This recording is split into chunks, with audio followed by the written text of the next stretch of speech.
Welcome to the Glenn Mercer Show, where we talk all things vegan. If you're not already vegan, no worries, we'll get you there. If you are, tune in for health advice, information on climate change, and all the damage done by our most destructive industry, animal agriculture.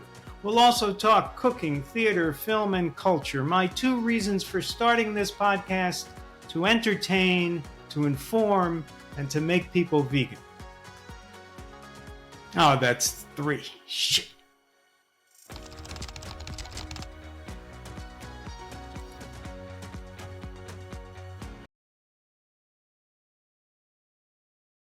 Welcome to the Glenn Mercer Show. You could find us across all your favorite podcast platforms. Find us on YouTube, and please remember to subscribe. And find us at realmeneatplants.com. Speaking of real men, we have my good friend and bodybuilding champion, Geoff Palmer. He actually is the natural bodybuilding master champion. He edged me out by this much in that contest. He is a 38-year vegan. He is the founder and CEO of Clean Machine Nutrition. You can find that at cleanmachineonline.com. And he's currently working on a book, so maybe he'll tell us a little bit about that. Geoff, welcome back. Always a pleasure to chat with you, my friend.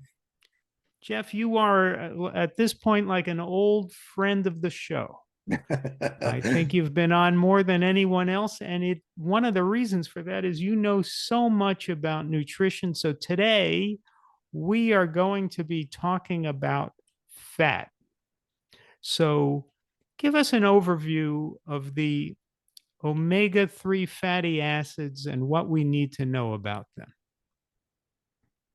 Yeah, it's pretty complex, but I'll try to keep it as simple and as understandable as possible. I've been working on this conundrum. When I turned vegan 38 years ago, people said, oh, you need essential fatty acids from fish oil, right? Omega-3, omega-6, right? These are the 2 essential fatty acids.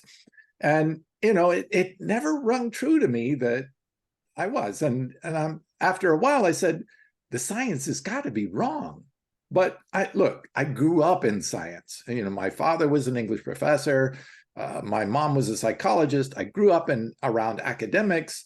The science can't be wrong. And I'm like, no, it has to be wrong, because I don't feel like I need omega-3s from fish. I don't. So the science was saying, look, human beings don't convert ALA, which is the omega-3 that plants produce, into EPA, and even more so DHA.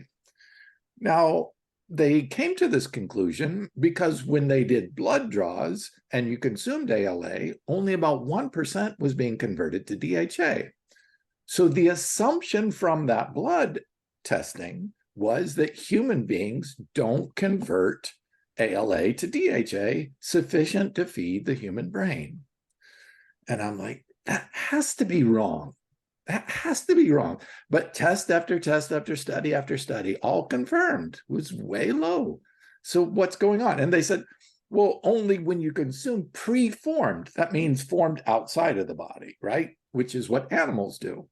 And I'm like, okay, wait a minute. You're saying that animals that are herbivores, that eat only plants, can form it in their body, but we can't.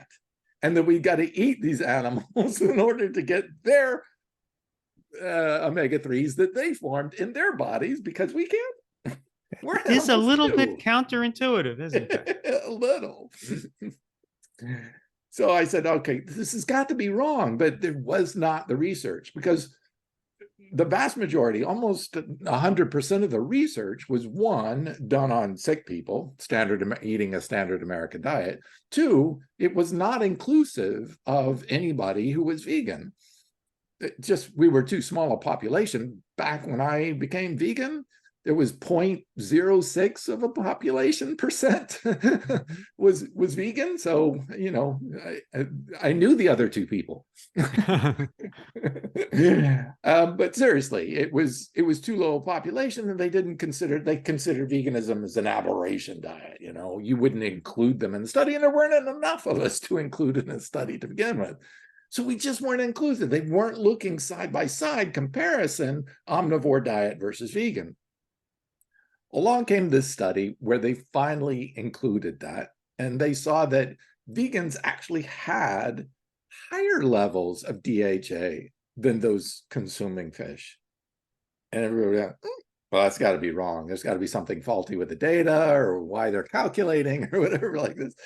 So this was called the Epic Norfolk cohort study, and it started to, let's ask some more deeper questions. A lot of people said, that's an aberration, can't be true, can't be right. All of the rest of the research says human beings don't convert well enough. Now, I said, well, wait a minute. One of the things they teased out in that study was that when they gave people fish, it was preformed. So as you consume it, the body would say, hey, naturally, I'm getting enough DHA. I don't need to make my own. What they found in that Epic cohort study was that when people ate ALA, the enzyme that converts ALA to DHA shot up. So basically, we realized at that point, epigenetics was controlling the enzymes that convert ALA down to all different 5 of the phases, from ALA to SDA to EPA to DPA, and then finally down to DHA. It's a conversion chart. So when we saw this conversion start to tick up when you do ALA, our body was actually just saying, hey, wait a minute, I'm getting enough DHA, I don't need to make my own. But when you convert, and when you put ALA in, we said, okay, let's use epigenetics, let's turn that gene back on that produces the enzyme to convert more. So they found vegans had a much higher rate of conversion than those eating fish. And I'm like, okay, we're getting warmer now. We're getting closer. Now, we move forward and we see some more studies come out saying, hey, wait a minute, taking DHA actually elevates cholesterol, LDL cholesterol in the bloodstream. Well, that's not a very good thing, because LDL cholesterol can lead to cardiovascular disease, atherosclerosis, the #1 cause of death of humans. So probably not what you want in the bloodstream.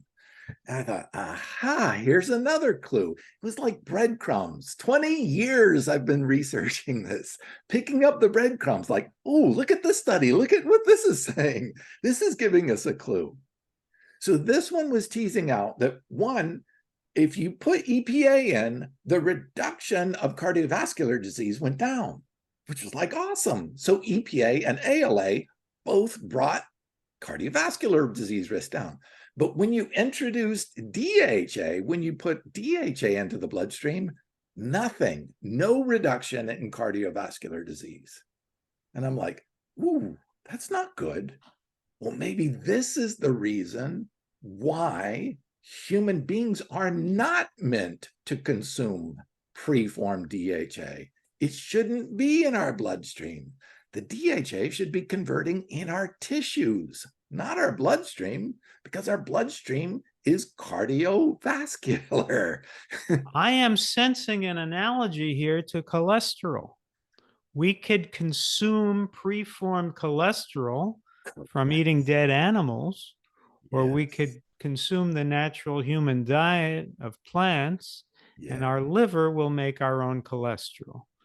Is this an analogy? This is a perfect analogy.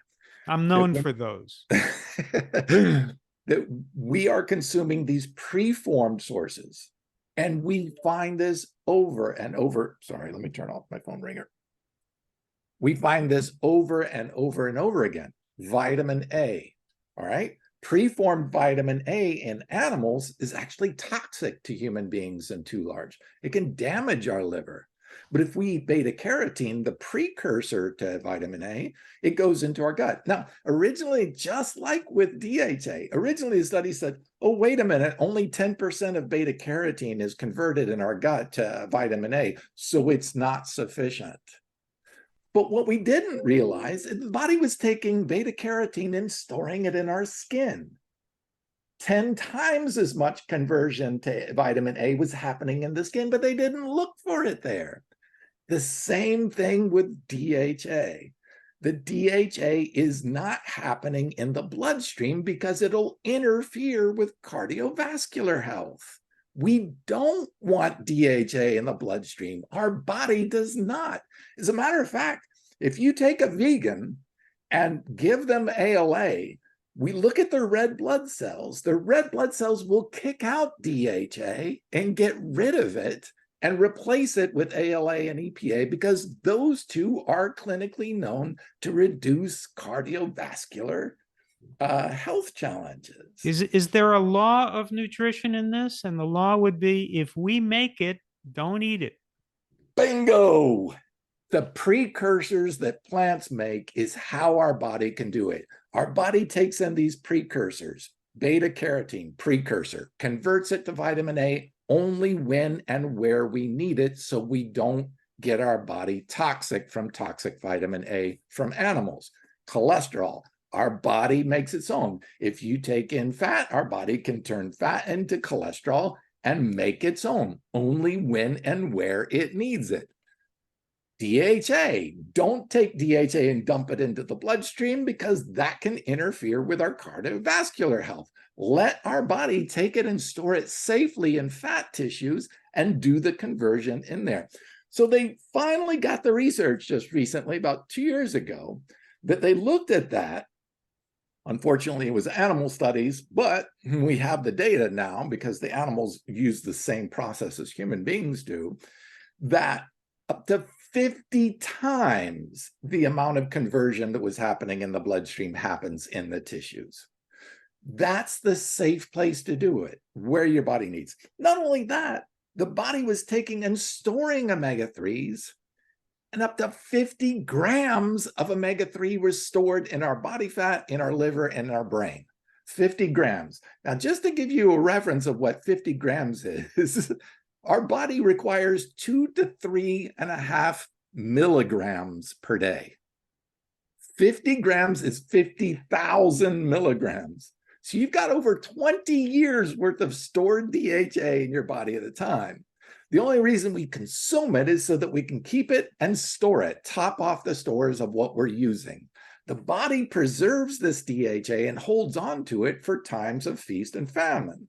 When there's food scarcity, like during the winter, we can last throughout the whole winter not eating any fats at all because our body has stored backup for it. This is a natural process that our body does. So you're saying that anyone eating anything close to a natural diet is not going to have a DHA deficit? Based on the research, that's what it's telling us, that we were way off, that the conversion is not happening in the bloodstream and shouldn't happen in the bloodstream because it can interfere with the health benefits of ALA, SDA, and EPA, the first three precursors. So the body won't change it down into the DHA until it needs it, and only in the tissues like the brain and the kidneys and the liver tissue where it needs it. So it's not interfering in the bloodstream with cardiovascular disease. And I take it it's easier to measure in the bloodstream, right? Correct. The whole, what they call the omega-3 index is blood measurement. So even our, all these tests that are out there to say, oh, you're too low in omega-3, especially vegans, because we're not consuming preformed DHA unless you get it from algae. But look, I've been vegan for 38 years. I have never consumed preformed DHA in almost 4 decades. None, zero.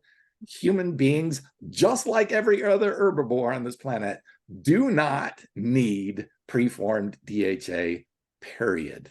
Even the babies. You look at infants, and I'm probably going to get tagged for this. We've got, I hate to talk about infant nutrition, but I'm going to just talk about hopefully the infants aren't listening. Go ahead. is that mother's milk is really rich in DHA. Babies come out fat. Why? Because they've got a lot of stored DHA in their fat tissues. They bring their baggage out of the womb. They're bringing that mother's DHA with them. And then mother's milk on top of that feeds them for the first year or two of their lives full of DHA. So that's why they're so cute. Is that it? Exactly, and chubby, because they're holding on to extra DHA. And remember, the adult human has, over 20 years worth of stored DHA in it. And the mother is giving it during its gestation period while she's in the womb. Tons of DHA is going to the baby. And then on top of that, breast milk is loaded with DHA. It's actually even higher in DPA, which is the direct precursor to DHA, so that the baby can convert DPA to DHA as an on-need basis. Okay. Yeah, we've had it wrong all along because we're looking in the wrong place. We had it wrong about vitamin beta carotene because we were only looking in the digestive tract. Now we know 10 times more is actually converted in the skin. We were wrong about DHA because we were only looking in the bloodstream. Now that we look in the tissues, we see 50 times more DHA is converted in tissues than in the bloodstream. Now, people often take fish oil and look to eating fatty fish in order to get their omega-3s. The fish, of course, get these omega-3s from algae. Correct. So how do you feel about algae supplements, or do you feel that we don't need this at all because we're getting sufficient stores in our tissues? How many humans do you know live in the ocean? Let's see. There is that guy, Paul Watson. He doesn't live in the ocean. He lives on okay. the ocean. Okay, so he's on a boat. Yeah, we are not fish. We're not fish. Ladies and gentlemen, it's insights like this that are the reason why so many people are subscribing to the Glenn Mercer Show. Geoff, you're absolutely right. We are not fish. Go with that. Okay, so we don't need to eat fish food. That is designed for animals, fish, which are carnivores.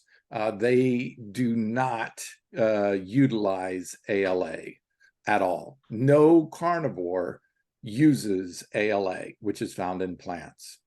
All herbivores, including humans who are herbivores, do convert ALA down into EPA and DHA. When I ask people what are the two essential fats, almost everybody answers, oh, I know that, EPA and DHA. EPA and DHA are not essential fats. They're non-essential because our body, just like every other herbivore on this planet, can make its own from the true essential omega-3, and there's only one, and it's ALA, and it's only made by plants. Now, carnivores, because they eat animals, their body actually has lost the first three abilities. They can't convert ALA, SDA, and they can take EPA and then convert it down. So essential fats for fish and for all other carnivores is EPA. So that would make sense that algae in the ocean feed the fish exactly what they need. That's why they don't produce ALA and plants do. We live on the on the surface of the planet. We have plants that feed us exactly our essential amino acids, the essential fatty acid, omega-3 ALA and omega-6 LA, both only come from plants. Animals don't make them. So this is go ahead. Yeah, so this false notion that animals make essential fatty acids, they do not. Right. Only plants do that. So no need for consuming algae. No need. And like that study showed, if you take preformed EPA and DHA, which can be found, or DHA more importantly, if you take preformed DHA from algae, this can actually block or inhibit the body's benefits of EPA. So why would you take EPA and then take DHA as a supplement and block the EPA that you just consumed its health benefits for reducing cardiovascular disease. So, do you see any need for any supplementation of any fat? Okay, so the general public still is not consuming a very healthful diet. So I think there is a place for supplementation just to ensure.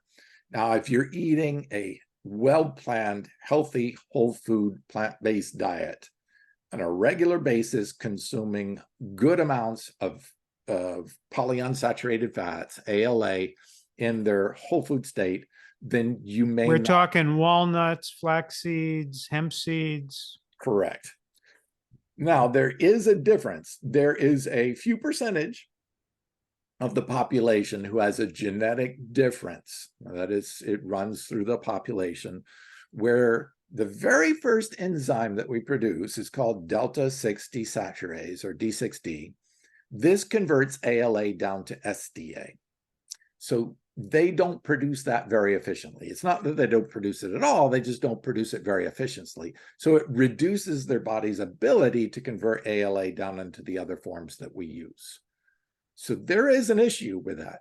Now, the way to overcome that is to find plants that are high in SDA, the second step, because it bypasses that first step of delta 6.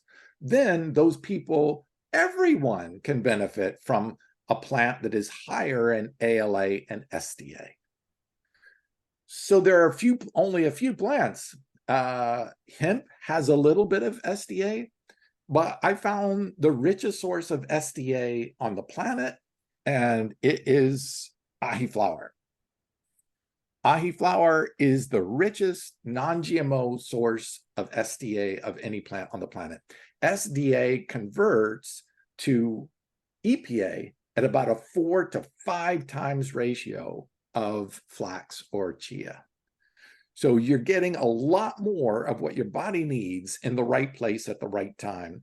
And those who don't produce that enzyme, this makes it 100% available for everyone to use. So you can go out and get genetic testing, which is kind of expensive, or you can just take ahi flower and make sure you cover your bases.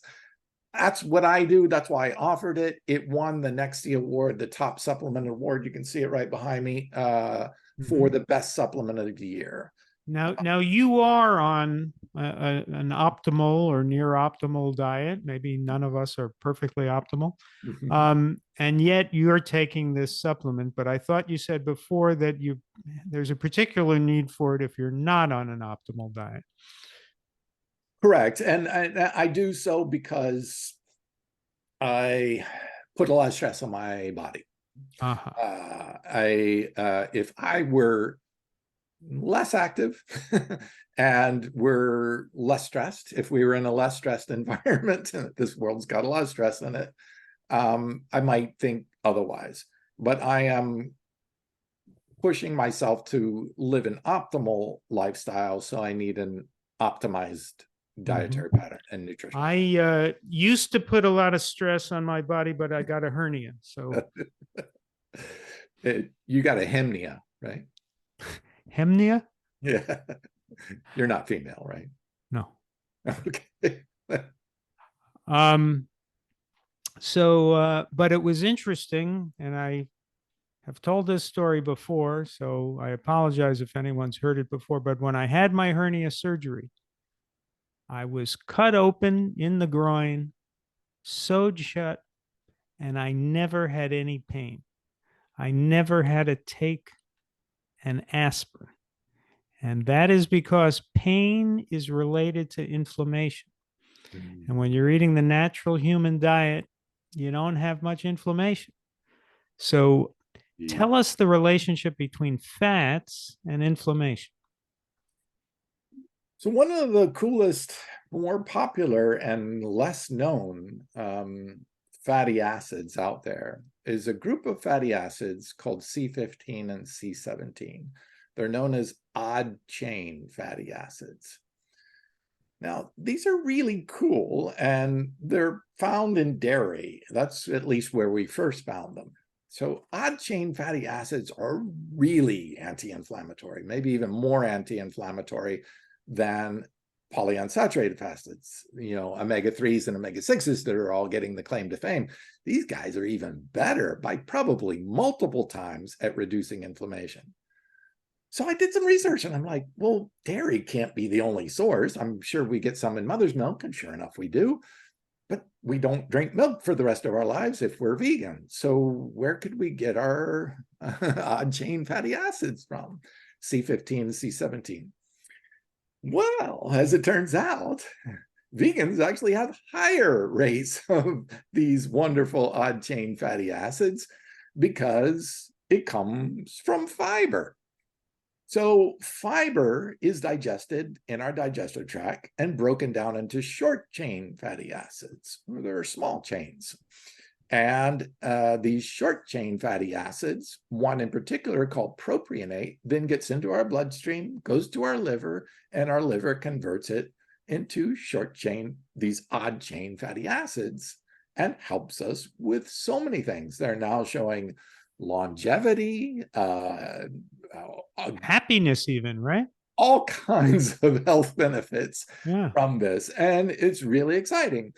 So they were taking supplementation, obviously, in the studies and adding that. Now, Americans are getting about 10 to 15 grams of fiber, even though the RDA is about 38 grams of fiber, which is 3 or 4 times as much as they're actually eating. And then when we And look, the RDA is too low, isn't it? the RDA is way too low. It should be closer to 100, to be honest. So when we look at early human beings, 10,000 years ago and later, we look at their fossilized poop, and we found they were eating 100 to 225 grams of fiber on a daily basis. And we also have some of their shopping lists. Yes, although that's not true. But yes, we also see that in their dentation, they have plaque on their teeth, just like we do in modern times, and those plaque actually have dead oral microbiome in it. And it tells us How do they find 30,000-year-old poop? it's all over the world, to be honest with you. They found it in every major country. It gets like fossilized? It does. It fossilizes. Wow. Yeah, they're called caprolites. Capro meaning poop and light meaning fossilized. So fossilized human Light poop. meaning low calorie. No, actually, interestingly, they took the studies of that and they found that short chain fatty acids actually supply about 10% of all of our energy needs of modern humans, only eating 10 to 15 grams of fiber. If we were eating 10 times that amount, like we see. So in other words, the fiber is ultimately providing energy. Yes. And we think of fiber as having no calories. Which is not true at all. Almost 10% of our just daily normal sad American diet is providing 10% of your total energy consumption. So fiber has no calories when you look on any, food product on their ingredient list, but it's actually providing energy. It is, because our bacteria actually break down and use some of those short chain fatty acids for their fuel source, and the rest are used partly by our intestinal gut lining that feed our gut lining. The rest go into the bloodstream and is used by the body to support our immune system, to support liver health, and to be used as energy. They're fats. So we let our microbiome munch this is really interesting. So Neanderthals and early hominids, early Cro-Magnon human beings, Homo sapiens sapiens, so it's still us. Neanderthals aren't us. They went off in a different chain. But so Homo sapiens, early 10,000, 100,000 years ago, we have a gene that we used to use to digest fiber. So during our evolution, because we are eating all different kinds of foods, we grew a much more diverse and complex microbiome. And our body figured out, wait a minute, these microbiomes are breaking down these foods and delivering so many different health metabolites that we can't do. Let's go ahead and turn off this gene that digests fiber to let our microbiome have it for food. So our body intuitively knew to turn off that cellulose digesting gene. It's still present in us, it's just deactivated, so Wow. that our fiber could be eaten by our gut. We figured out biologically that feeding our gut was more important. Feeding the microbes in our gut was more important because they were delivering even more health benefits than we could get out of the food ourselves. So we said, all right, we'll stop eating the fiber. It's all yours. And in return, once they break down that fiber into short chain fatty acids and use it for their fuel, they in turn give us even more. This is unique to human beings, that gut diversity, the variety of plant foods that we eat, all those phytochemicals in the plants that are then released as metabolites and given to us. We say, thank you, plants. We're not going to eat your food. Take all the fiber that you want. This is why fiber is so important in the diet, and it only comes from plants. So there's another law of nutrition, basically. Our guts are smarter than we are. Yes, indeed. So that's Oh, how it works. well, it's a symbiotic relationship. We Uh-huh. help them, they help us. It's Tell us a about butyrate, one of the short chain fatty acids. Okay, so when I was doing research on vitamin D3, I came across this amazing studies that were showing that when we consume, we up our vitamin D3, it helps the body produce this amazing immunoglobulin called cathelicidin. I encourage you guys to, if you're science inclined, look up cathelicidin, Cathelicidin. It's a mouthful, but it's a brilliant molecule. So cathelicidin requires two things, vitamin D3 and butyrate. So when we eat more plants, we produce more. We feed the microbiome breaks down the fiber and releases these short chain fatty acids. There's propionate, butyrate, and other things. We now know that propionate, one of the short chain fatty acids, creates those odd chain fatty acids for us that do all that anti-inflammation. The other one is butyrate. There's actually a third one, but the butyrate is really important. So most of the good bacteria called Prevotella in our system are butyrate producing bacteria. Most of the bad bacteria and bacteroides, these are produced when you eat animal products. Eat plants, feed Prevotella. They produce all the good stuff. Eat animals, they produce bile and nasty microorganisms that harm our health. Real clear what we should be putting in the tank. Feed the good guys, not the bad guys. And so they produce these butyrates. Butyrate goes in and helps the body produce cathelicidin. Cathelicidin destroys viruses in 6 different ways. It binds to the outside of cells, those spikes. It stops the spikes from being able to bind. So the virus like COVID or other enveloped viruses, other spiked viruses can't bind. Then it eats away the outer protective layer so it can be attacked and killed. Then it goes in and injects mRNA into the cell so that this cell can't reproduce. The virus cell can't reproduce. mRNA, where did we get that from? Yeah, the vaccines. They're copying what cathelicidin does. Naturally, our own body produces this when we get sufficient sunlight or vitamin D3 intake and sufficient fiber. Plants and sun. That's what our body was designed to feed on. And that's what helps protect us against these viruses. As long as we're eating high amounts of plants, we're producing butyrate and producing cathelicidin to beat these bacteria, pathogens, and viruses. It's a beautiful system. We've just gotten away from it. So vitamin D3 helps a good deal, and you could get vitamin D3 naturally in the summer months. But as I understand it, even if it's a sunny day in the winter, the sunshine will not produce vitamin D3. Is that right? That is correct. So there are actually 4 different considerations. One, if you live basically North Carolina in the United States, the 35th parallel or above, The curvature of the Earth means that the sunlight actually starts more glancing off. It's only when its sunlight can penetrate right onto the sun surface does it not glance off and you not get enough sunlight. So everybody that lives in the north, especially during the winter months, you're going to get, even if you're getting direct sunlight, you won't get vitamin D3 activation. Number two. Let me interrupt you there. But what if you're in Florida If you're in Florida and and in you're the living sun in the indoors, it winter doesn't matter months? either. What's that? If you're living indoors, it doesn't matter either.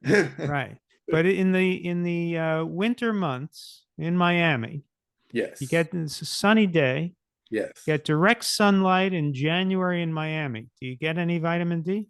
You do. It is less, but it is sufficient. That's why human beings generally lived in warmer climates. And it wasn't until later that we moved into out of Africa or southern climates that we moved to other places.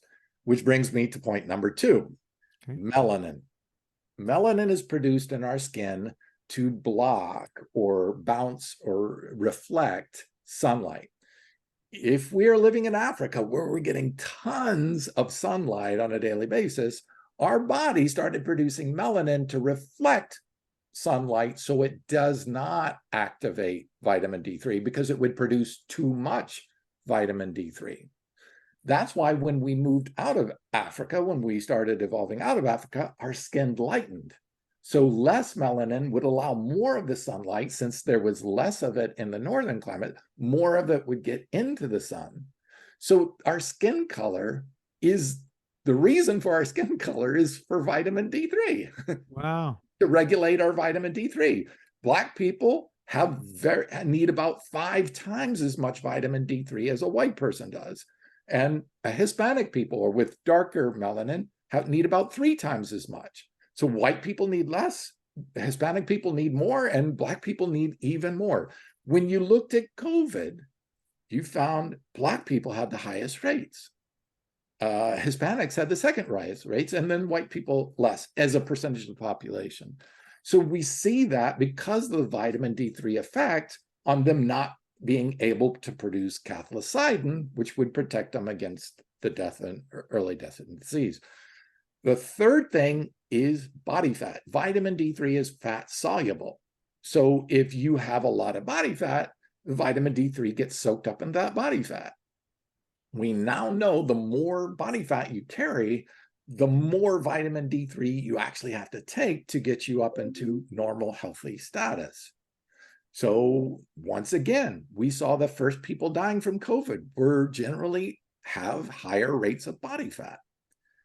Were Blacks or had higher melanin in their skin. So these rates were because of the vitamin D3 relationship. The lower the vitamin D3, the lower the cathelicidin, the less protection we had against the disease. We'll take a quick commercial break and we'll be right back with Geoff Palmer. All right, if you've ever wanted to show off your plant-based lifestyle and do it in style, here's your chance. We have some of the most amazing t-shirts, hats, accessories, coffee mugs, and more at shop.realmeneatplants.com. We have statement t-shirts that will bring a smile to everyone's face. I love the I Want Tofu Tonight tee. Plus, we have podcast tees, Real Women Eat Plants gear, Real Kids Eat Plants, and Real People Eat Plants, just in case men, women, and kids didn't cover it all. Yeah, we love you and love that you want to show off that healthy lifestyle of yours. Again, check out our high-quality gear at shop.realmeneatplants.com and enjoy.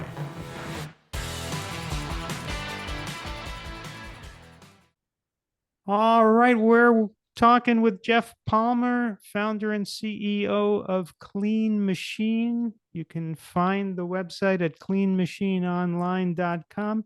Geoff, a lot of people worry about their omega-3s and they take fish oil supplements. Good idea or bad idea? Okay, we'll look at it from a couple of different perspectives. First, fish oil is not sustainable. We have wiped out over 50% of all of the life in our oceans in the last 40 to 50 years. Half of all life, we're talking trillions upon trillions of animals.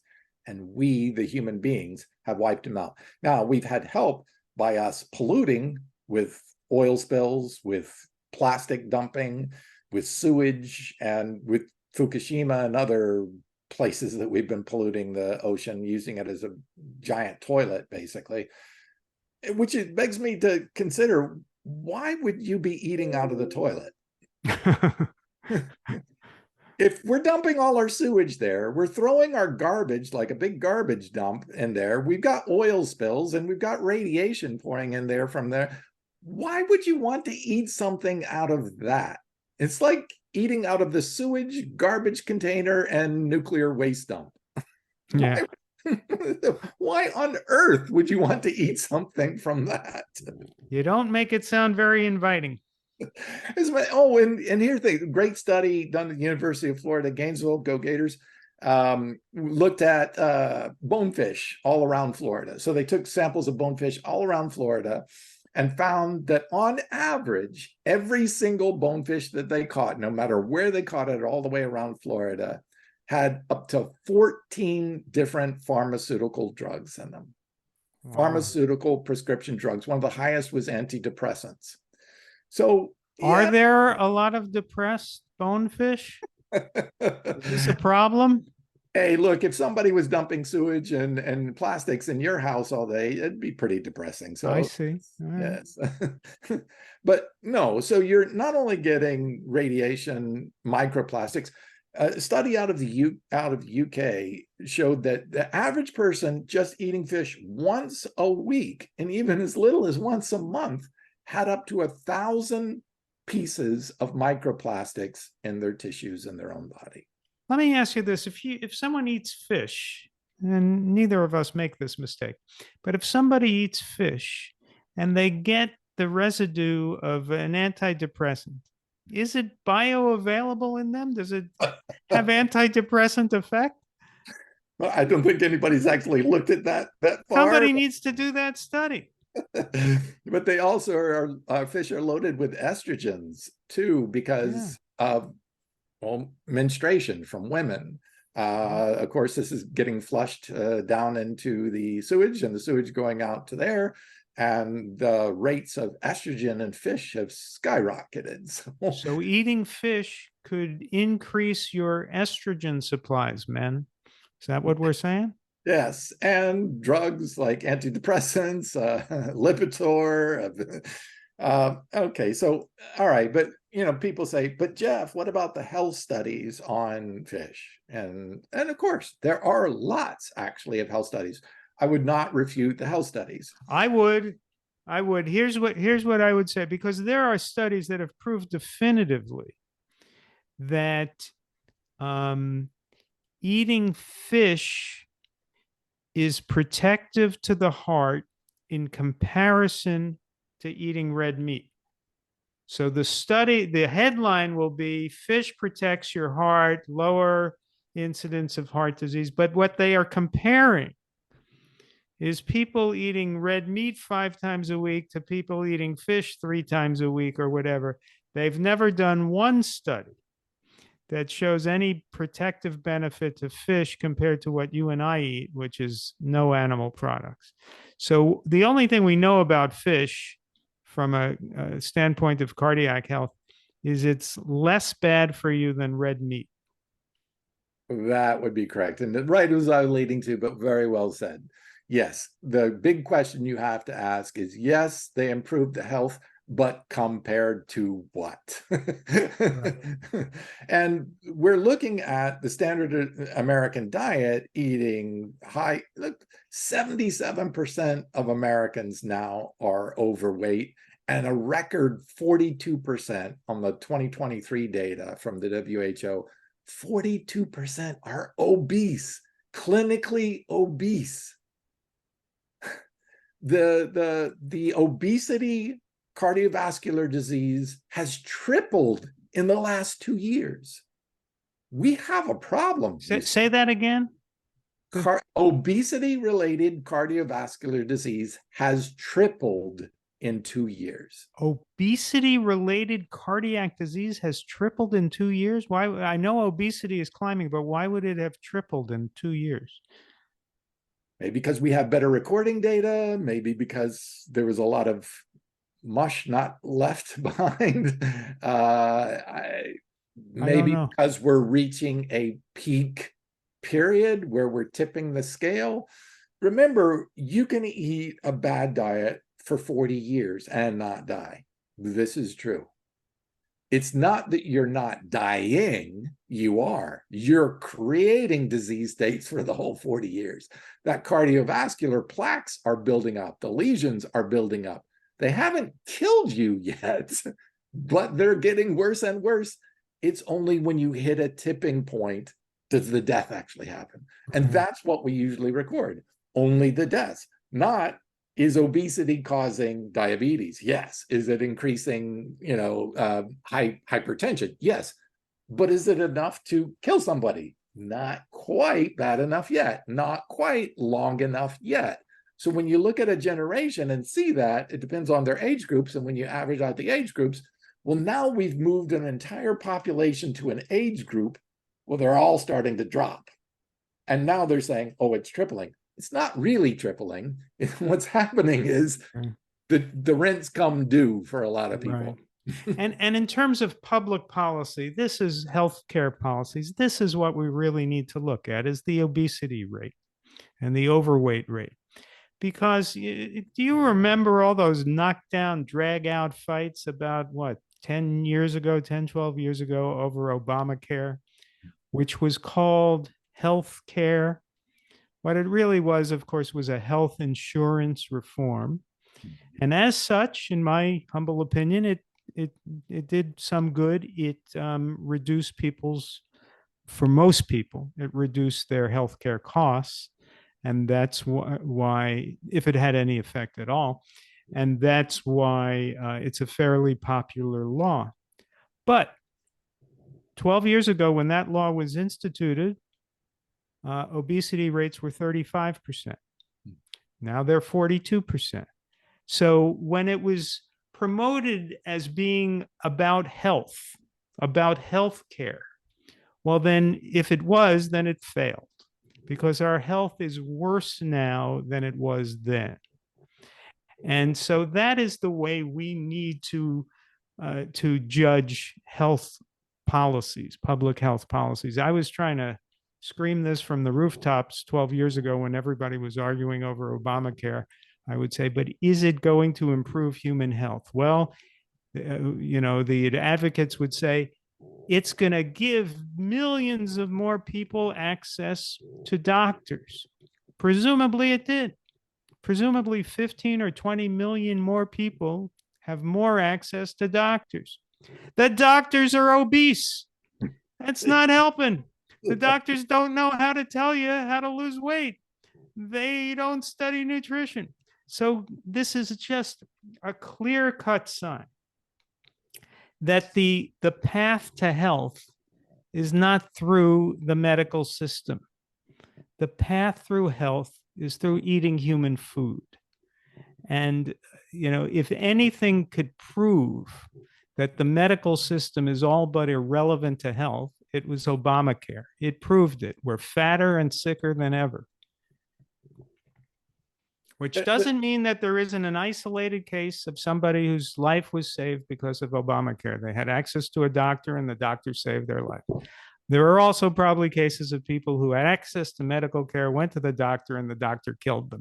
So that's probably a wash. All right, I'm off my soapbox. Go ahead, Geoff.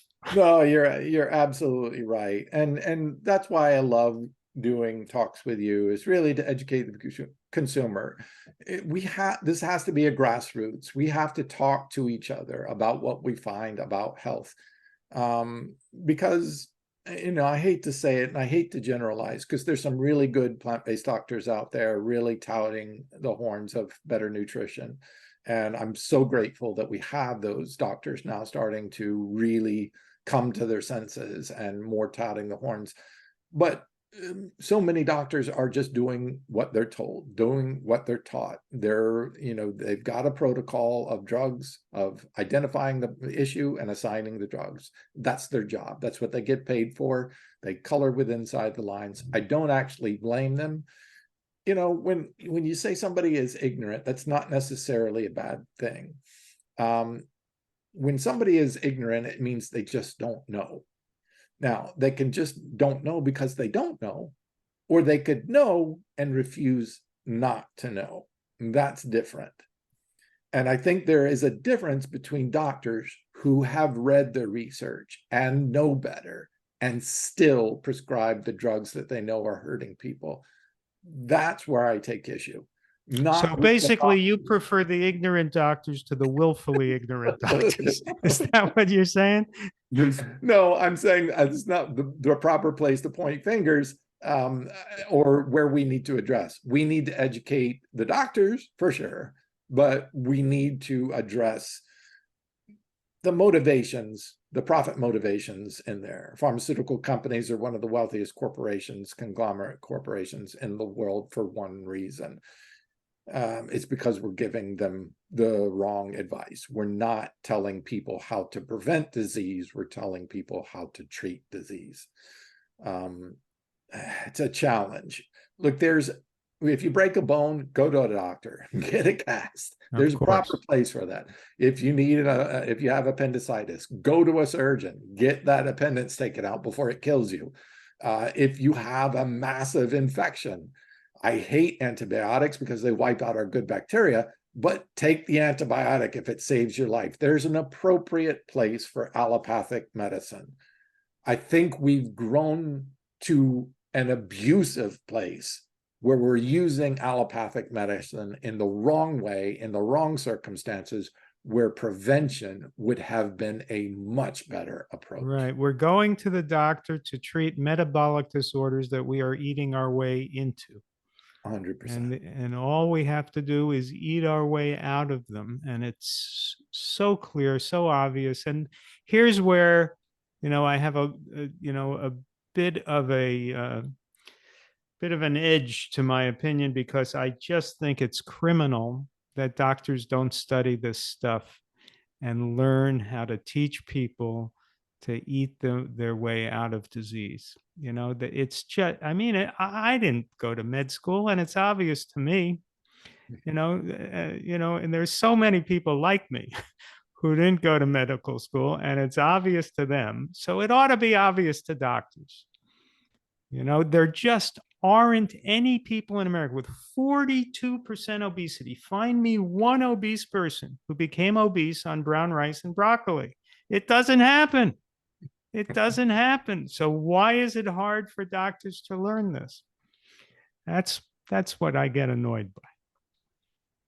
And some of it is obviously the pressures for the industries that support them. And look, at the base of that, I can understand it. We work to supply food, shelter, and clothing for our spouses and our children, and there's nothing wrong with that. It's the way we're doing it that I take issue with. Yes, we all need to make a living and support our loved ones, including ourselves, and we should have the right to do that. But let's change the system so that it's actually helping people and not hurting them. Right. Let's find jobs and create jobs that support human health and not, not continue down this path that has led us to the highest rates of obesity, diabetes. All these diseases are skyrocketing. And cardiovascular disease is the #1 cause of death globally on this planet. That's horrible. It's a preventable disease by and large, as long as there's not a few percentage of genetics in there. Diabetes, type 2 diabetes specifically, is largely preventable. It is a lifestyle. And reversible. A lifestyle diet. Now, there are genetic exceptions. So, I don't want to push anybody's buttons. If you've got a genetic exception, that's not what I'm talking about. I'm talking about the vast majority of the people. We're talking hundreds of millions of people in the United States that will end up dying from cardiovascular disease that may not have to because of their diet and lifestyle. Right. I heard Dr. Columbus Batiste recently say something that was new to me and I found interesting. He showed a chart, and I guess the specific numbers would be relevant here, but he showed a chart in which those who had higher inflammation, high sensitivity CRP scores, higher inflammation, and lower LDL cholesterol were at more risk than those with higher LDL cholesterol, that's the bad cholesterol, and lower inflammation scores. In other words, inflammation trumps cholesterol. Is that your feeling as well?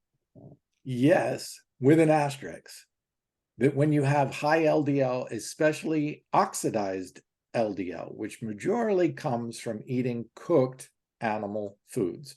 Remember, almost zero cholesterol in any plant food. There's trace amounts, but it's not enough to do anything to the human being. Almost all of the oxidized cholesterol comes from our diet.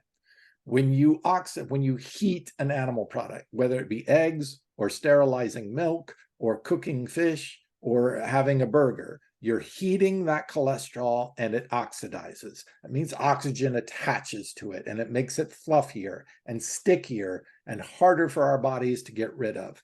And this is what we found in the brains of Alzheimer's disease patients, is their arteries to their brains are loaded with oxidized LDL cholesterol. So it's a very specific type of cholesterol. Now, when you add inflammation to that, here's another thing. Where does that inflammation come from? Obviously, antioxidants in plant foods and all their phytonutrients and polyphenols are antioxidants, right? They reduce the inflammation. Right. But where does arachidonic acid come from? They used to think, oh, eating plant oils, LA converts to arachidonic acid. We actually know now that that doesn't happen. You can eat plant oils all day long and it doesn't convert to arachidonic acid unless your body needs it.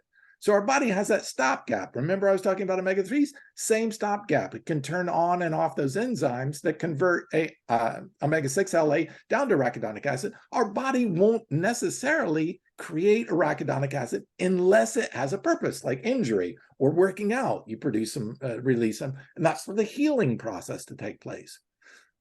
But all of the omega-6, almost all of the omega-6 that you eat in animal products is arachidonic acid.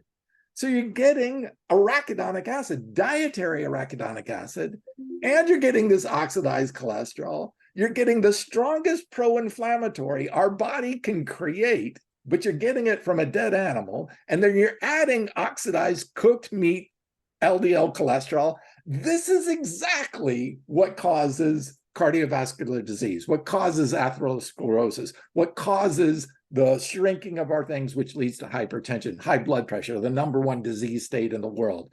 This is what relates to Alzheimer's disease, dementia. Diabetes is even an inflammatory state. And you've got the richest source of pro-inflammatory arachidonic acid only comes from it. Plants don't make arachidonic acid. It's impossible. They don't have the technology. It can't come from plants.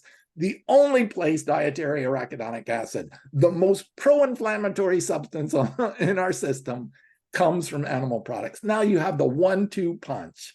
You have the building material to make the plaques, and you have the pro-inflammation of arachidonic acid together. Kablam! That's what's happening in our bodies. So basically, if you're on a plant-exclusive healthy diet and your LDL cholesterol is not optimal, let's say it's 100, versus somebody who's a meat eater whose LDL cholesterol is 100, measured to be the same. But the LDL cholesterol in the meat eater is likely to be oxidized. Is that what you're saying? That would be correct. Now, there And are so other basically, if you're on a healthy, whole foods, low-fat, vegan diet, you don't have to sweat the numbers so much. That's what doctors like Dr. Batiste and other doctors out there are saying. It's not so much the LDL, it's the form of the LDL. So LDL cholesterol, once it starts to oxidize, can break down into these nasty metabolites called oxyals and oxysterols that are nasty. pro-inflammatory substances. And we're now just starting to learn the research of it's not the LDL cholesterol per se, it's the oxidized LDL cholesterol and the sterols, the metabolites that oxidized LDL cholesterol is producing. There you go. So when we see a link between LDL cholesterol and heart disease, people with higher LDL cholesterol are more likely to die of heart attacks. Well, we can figure out that people in the general population who have higher LDL cholesterol are more often going to be meat eaters. And so more often, that LDL cholesterol is more likely to be oxidized LDL cholesterol, and therefore they get the heart attacks. If a person on a low-fat, whole foods vegan diet happens to have higher LDL cholesterol for whatever genetic reason, but it's not from meat, so they're not. It's not an LDL. It's not a burger cooking on a grill. It's less likely to be oxidized, and there may be no relationship between their LDL cholesterol and heart disease. Sound right? That is actually, but remember the 1-2 punch. It's not just the cholesterol, it's the inflammation. Right. And the greatest source of inflammation is dietary arachidonic acid. That means arachidonic acid, omega-6, formed outside of the body. Listen, our body won't make a negative material like arachidonic acid. Arachidonic acid is appropriate in the right amounts. It's when we are consuming it preformed in huge amounts by all these animal products that we're eating that is way more arachidonic acid than we need, and it's just causing pro-inflammation in the body. They found in Alzheimer's autopsies, those who died with Alzheimer's disease had the highest rates of dietary arachidonic acid in their brains. Right. Now, what if you don't eat meat, but you eat unhealthy crackers made with safflower oil or sunflower oil that has, of course, been heated in the process of making the crackers? Is that going to add to your arachidonic acid and cause the oxidated state to occur with your LDL cholesterol? So plants come with oils. So many plants have oils. Almost all your nuts and seeds, even your dark greens, have fats in them, including essential fats. The fats are surrounded by antioxidants. So that's perfect. That prevents the oils, the fats. Remember, oil is just another name for liquid version of fat. Oil is fat, is 100% fat. It's just in a liquid state because plants keep their fats in a liquid state. Animals keep their fats in a solid state. So that's saturated fat. Now, there are a few saturated fats found in plants like avocados and coconut and stuff like that. But even those saturated fats have lots of different other phytonutrients in it that help our bodies process them that the animal products don't have. So even the saturated fats, great study on monounsaturated fats. They looked at monounsaturated fats and they found that monounsaturated fats had health benefits to this. And I was like, oh, great. Except if they were from animals. And I'm like, what? I'm like, how can that be? So they took the same amount of monounsaturated fats, like olives. Olives are rich in monounsaturated fats, right?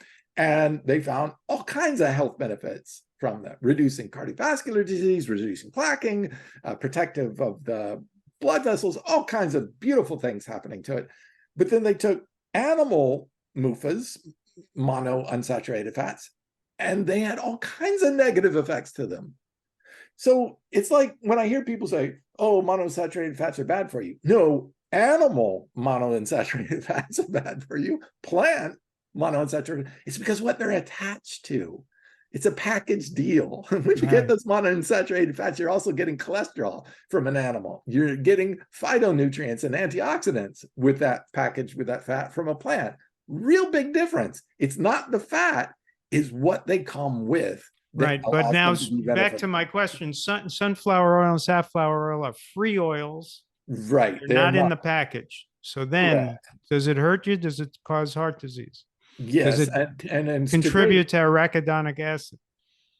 not as much. The research shows that if you take plant oils that are rich in LA or GLA or DGLA, those LA, DGLA, and GLA, the first three steps, are all anti-inflammatory.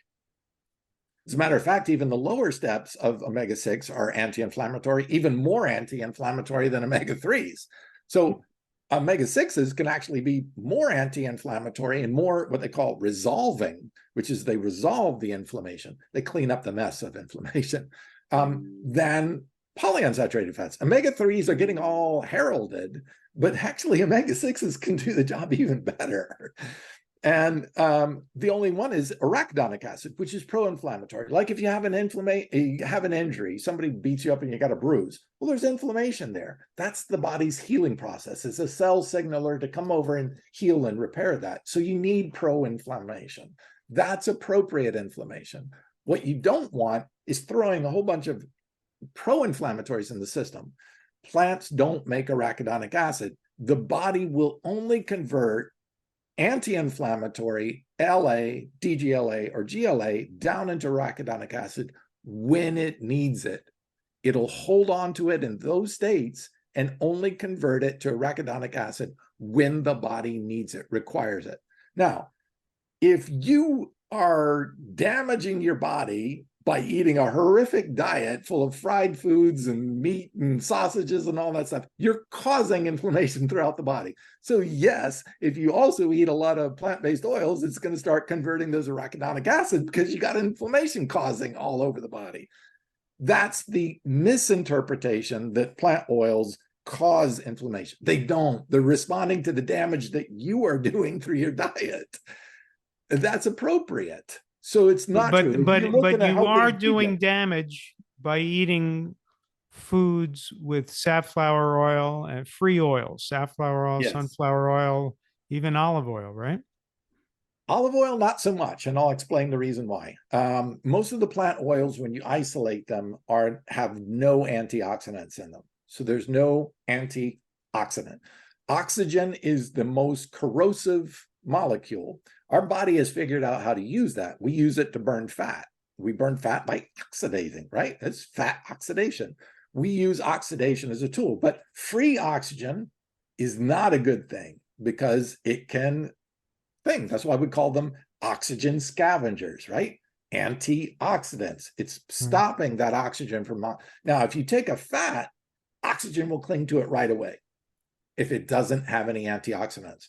Olive oil, even if you extract it, has hydroxytyrosol. One of the most powerful antioxidants. Is actually an anti-cancer agent and is being used and looked at to see how they can make it into a drug. It's that powerful against cancer.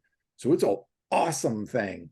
And that hydroxytyrosol helps prevent the oxidation because it's so powerful an antioxidant in olive oil. And that's why olive oil seems to be an exception to the rule. Almost all the other plant oils come free. They don't have an antioxidant attached to them. Now, it starts to oxidize almost immediately unless you put antioxidants back in the oil. Some people are using rosemary, which is a super powerful antioxidant, and adding a little bit of rosemary oil to their oils in order to prevent the oxidation from happening to the oils. It allows it to last a little longer. So there are some exceptions to the rule, but by and large, generally, I wouldn't use oils except for maybe some olive oil. And that would be the one exception because there's so many health benefits to hydroxytyrosol. Do you consume olive oil? I do. And how much? Sparingly. I don't use it a lot. Do you try to consume it unheated? Correct. Yes. All oil. Tell us what happens to the olive oil if heated, if used to saute vegetables. Yes. So when you heat an oil, it accelerates the oxidation. Heat means more molecules can stick to oxygen molecules can stick to the oil than more. The more you heat it up, the more you accelerate the oxidation process. So deep fried foods are the absolute worst because it's really high temperature and you're submerging the food in oxidized oil that has been way oxidized. That's why deep fried foods are the worst for our health. Yeah, and I used to love falafels, and I know there are ways to make falafels You that can are bake healthier, them. but I Yeah, you used to can eat the bake them. traditional deep fried falafels. Air fryers work fine.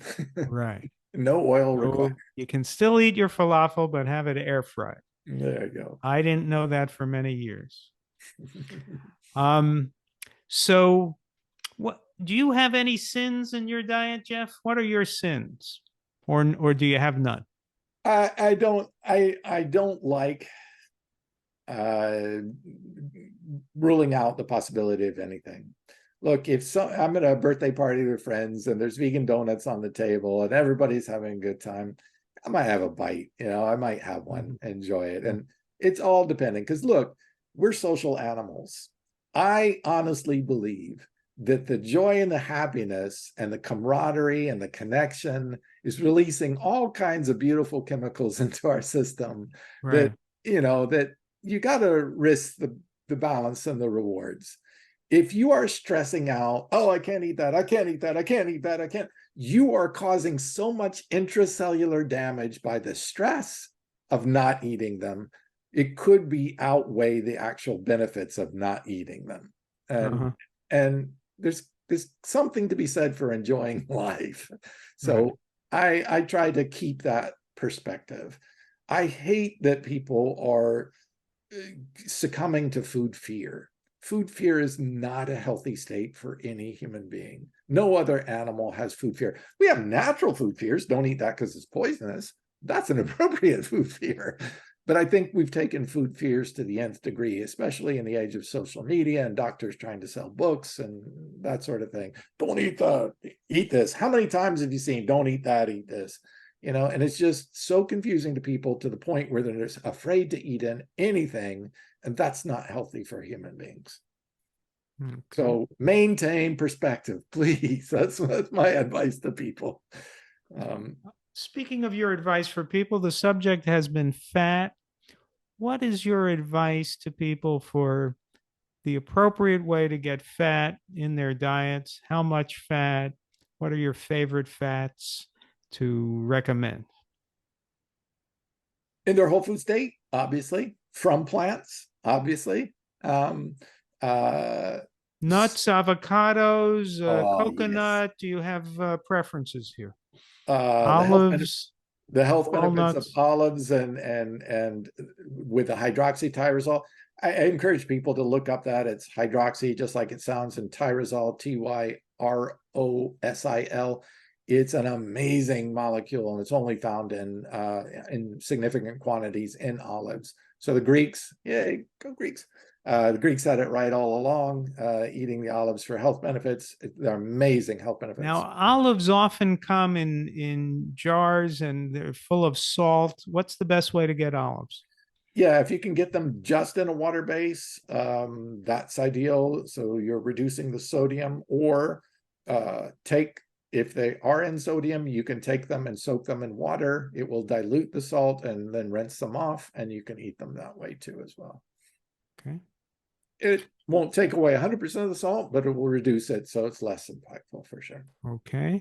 So olives are a favorite of yours? Olives are, avocados are definitely, and nuts. So I eat different nuts for different reasons. I eat walnuts because they're high omega-3 content, one of the best in omega-3s. I eat pecans because they're one of the richest in antioxidants, much higher than walnuts are. So I eat Brazil nuts, one a day, and because they're the richest known source, I think, of selenium. Yes. So also super rich in vitamin B6, which helps us metabolize proteins, helps reduce homocysteine, which can be a marker for disease states, especially cardiovascular disease.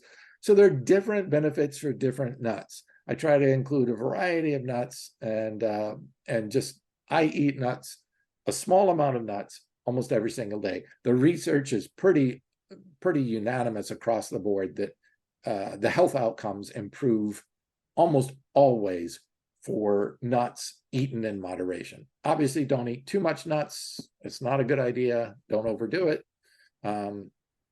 Now, I find when I eat nuts, and I never eat the whole package of walnuts or anything, but even when I'm eating 2 ounces of nuts a day, my triglycerides go up. Is that something I should worry about? And they don't go up to astronomical levels, but I think the last time it was like 120 or something instead of, and you want to be below 150. I was, but I was getting up there. Yeah, so we've got to understand the process of how the body metabolizes fats and what it does with them, and how some of those markers are going to fluctuate with the foods. That's not the bigger concern. Generally, the bigger concern is that if you have issues not that are actually because you're eating the food, but because they're sustained for other reasons, metabolic factors. To me, that's what I take away from the data. Almost all of the data shows that eating nuts reduces high blood pressure rates, reduces cardiovascular risks. With triglycerides, you're looking at, I don't want to get too much in it. I'll leave it for a doctor to talk about. But there's a different reason for triglycerides rather than the consumption of nuts, because we have to take the whole thing into context. It's not just the triglycerides. It's many, many other factors that are co-involved that then account for risk. Like Dr. Batista's talk just recently, it's not just the LDL cholesterol, which we were just simplifying to be the bad guy. It's not. Our body produces LDL cholesterol. It doesn't. Our body doesn't produce stuff that kills us. It produces stuff because we need it, because we use it. And some people may need higher amounts of it, and so their body produces higher amounts of it. That's not the reason. The reason is what we're eating and how we're processing that. It is our lifestyle. These things factor in. Let's take a look at, so, some people talk about oxalates. You've heard about oxalates in spinach, right? Yeah. Okay. So they said oxalates are bad because some people have a hard time digesting oxalates. Okay. So an interesting study they took. So we have bacteria that are in our gut. They're called Oxalobacter. Interesting. Bacteria that eat oxalates. Oxalobacter formigenis. So these specific bacteria that thrive in our gut feed on oxalates. They munch them and break them down for us into actually very cool metabolites that help our body and our health. Spinach is a good thing. Now, they say, but what about these people that are eating spinach and it's causing cramps or bloating or digestive issues? So they said, all right, well, let's take a group of people and remove oxalate foods from their diet completely, and then reintroduce them and see what happens. And they were vomiting. They were doubling over in pain. And I'm like, well, of course, because you just removed the food for all the oxalobacter in your gut. So they all died. They didn't have anything to eat. No, I'm like, well, you've caused the problem by removing the healthy plants from the things. And then you sent them home saying, never again eat any oxalate containing foods. Chard, spinach, lots of good, healthy foods. Instead, they should have slowly allowed them or reintroduced it. So they did another study and they said, okay, well, what if we reintroduce the oxalobacter? And one single dose removed all the symptoms. One dose of oxalobacter, and they were fine back to eating spinach and kale and all chard and all that stuff. I'm like, this is the symbiotic relationship. This is why we were born to eat plants. The more we eat animal products, the more we reduce the good bacteria that are doing good things, creating these metabolites from plants. If you remove the plants, you're not feeding the good bacteria and they shrink because you're removing their food supply. Once again, follow your gut. Your gut knows Yes. best. And if you follow your gut instinct, you know that you don't have an instinct to kill animals. So it all comes down to Almost common sense. In another study on the oxalates, they said, okay, the oxalates, when you increase them, can form oxalate stones, kidney stones, right? Right. So they know that these are made out of oxalates. Well, 70% of all the oxalates are actually produced by our own body. They don't come from our diet. That's one. But two, when you increase the number of oxalobacter in the system, they actually not only ate the oxalates that you're getting from the plants, they started pulling oxalates out of the system. The body started shuttling oxalates into the digestive tract. Sorry about that. Into the digestive tract to feed the oxalobacter bacteria. So if you're afraid of kidney stones and you therefore haven't been eating spinach, maybe you're better off reintroducing spinach a little at a time, generating those healthy bacteria, and then you could increase your spinach. Building up those oxalobacteria that actually can pull the oxalates out of your system and reduce your risk. They've known that those on a healthy whole food plant-based diet have lower risk for kidney stones. And they said, okay, well, what happens? They looked at the nurses study, the NANE study, right? So all these nurses, 40,000 nurses, whatever. And they said, who has the highest rates of kidney stones? And they looked at the people who did that, and those who took antibiotics were by far number one. Why? Because the antibiotics knocked out all of their oxalobacter bacteria. If you don't have any, well, then those oxalates just go right into the system, and you have no way of getting them out of the system, and they form the kidney stones. So if you've had antibiotics anytime in the future, consider slowly trying to build your oxalobacter up so that you don't run the risk of having oxalate forming stones. And you do that by eating a little bit of spinach or other oxalate containing leaves at a time. Correct. Right? Yep. And then Geoff, let's end with a little tease. You told me you're working on some sort of book. Want to tell us anything about it? Well, these wonderful conversations that we're having will be some of what I'm talking to, because there's so many myths about, where we get our essential amino acids. All are made by plants. Where do we get our essential fatty acids? All are made by plants.